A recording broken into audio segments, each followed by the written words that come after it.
Welcome back to the Avalon Raceway Show. Hang on tight, more speed car action coming your way. The AGP for 2009. We're underway, 30 laps the distance. Yellow lights on, McAllen was the early race leader. That's a little bit of that time by. They went wheel to wheel as Crabtree's got problems in the 97. Oh, they bunch up deeper in the field.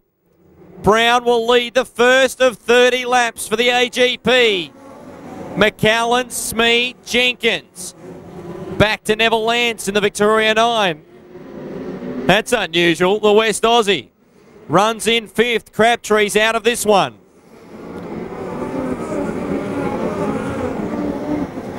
G. Brown's eked out a handy advantage. Dean McAllen in second, but he's got maybe 10 or 12 car lengths between he and the race leader.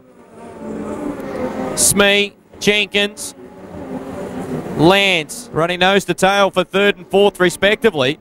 Then it's Lance, Mackay, Troy Jordan, Todd Wanless on his inside. They run wheel to wheel.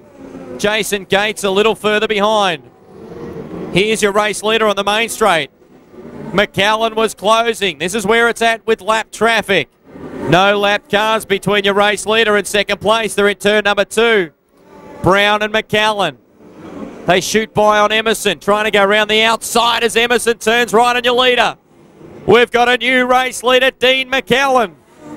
G. Emerson almost made it unravel for Mark Brown. But that's racing. The lap traffic playing a part in this one. We've got a spin in turn number 4. And it looks like Nathan Smee.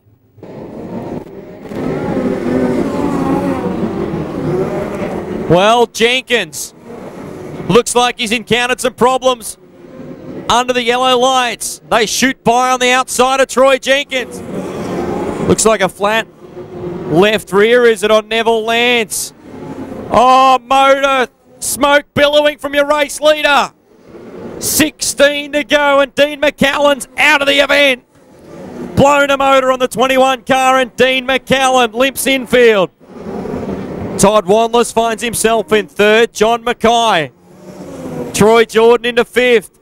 Here's the battle for the lead. Oh, Smee's around again in turn number 4. Plume of smoke and dust, and all things considered as the yellow lights come on. Well, he was challenging for the lead in turn number 4, and he's gone round in the 6.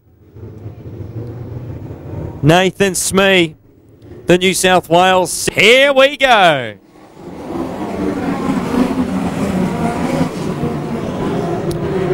Mark Brown pulls a handy buffer at the start. Wanless back in second. Mackay right on his tail in third. Jordan Jackson picks up a spot on Dean Cavathis. Peter Gent trying to do likewise.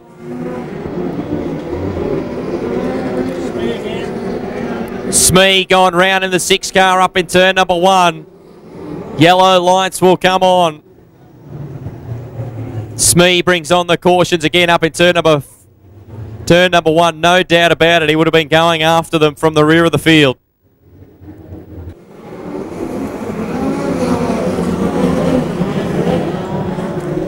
Oh, Gates had a big look on the inside of Troy Jordan. Now Jordan finds his feet. Brown, Wanless, Mackay. Oh, it's the best corner to have a flat tyre on that left front. Mackay continues to run third. There's your race leader in turn 3 and 4. Driving the 67 car. It's Mark Brown. Your leader with 9 laps to run. Just edging his way clear. 0.3 of a second quicker than his nearest rival. Continues to drive off into the distance. Wanless, Mackay and Jordan now on the inside challenging for the 3rd spot. Jordan with 8 laps to run. Oh, Mackay climbs the right rear of Hassan. The slower car will bring on the cautions. Approaching 5 laps to go. Mackay brings on the cautions over in turn number 2. Just clipped the right rear of Andy Hassan's 75 car, the slower car they were negotiating over in turn 2.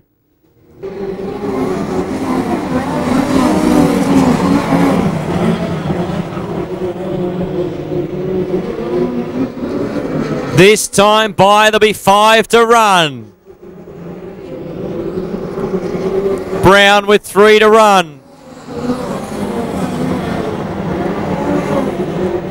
Todd Wanless would love to finish in the runner-up spot. No shame in finishing second to Mark Brown. 2 to go for your Brown dog, the race leader.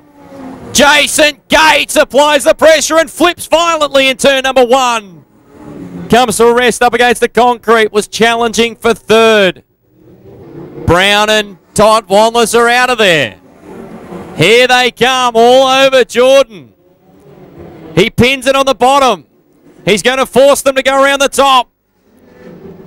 Burke trying to dive through on the inside. White flag, 1 to go. Well, it got a little messy for Jordan. The Brown dog, Mark Brown, the Sydney sider, will take the win. The 49th running of the AGP here at Avalon Raceway. Todd Wanless home in second. Well, Peter Burke in familiar place, standing atop the podium. Well, he's a class act. He was by far the quickest car throughout that 30-lap main event. Did everything right, folks. Let's meet your feature race winner and the 49th winner of the AGP. Give it up for Mark Brown. Well done, mate. Privileged to hand that over. We haven't seen you up here as winner of the AGP since 2004. You've won everything else, though, in between. Yeah, we have a lot of luck here. It's homecoming for me, and, you know, Jury always puts on a great venue and a great track, and once again tonight was a good track.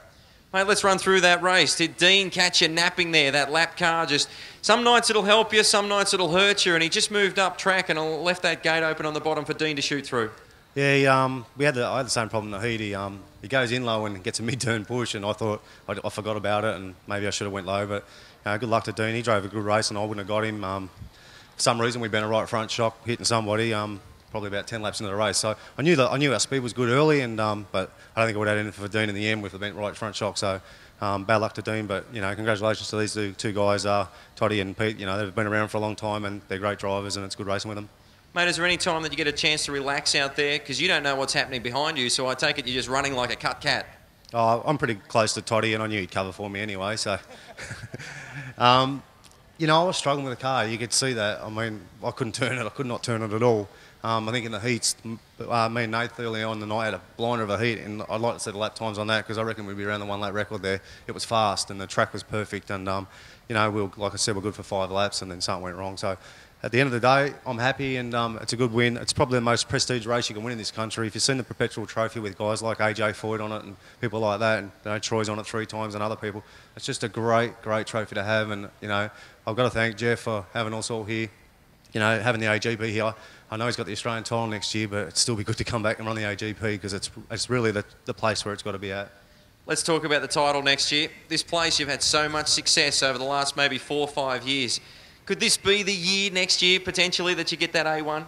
Oh, I'd like to think so. I wouldn't keep on doing it if I couldn't. I'm a bit like Neville Lance, we've been close a few times, and, I won't stop racing until I win one, I'll guarantee you that, because I promised my mum and dad when I was 16 one. So, you never know. I think I can, yeah. If you win it next year, don't retire the year after, whatever you do. Oh, I definitely won't. I'll go berserk. I tell you won't see me sober for a month. It's a dream, it'll be a dream, but who knows. Mate, you're welcome back to Avalon Raceway anytime. Folks, give it up for your feature race winner, the Brown Dog, Mark Brown.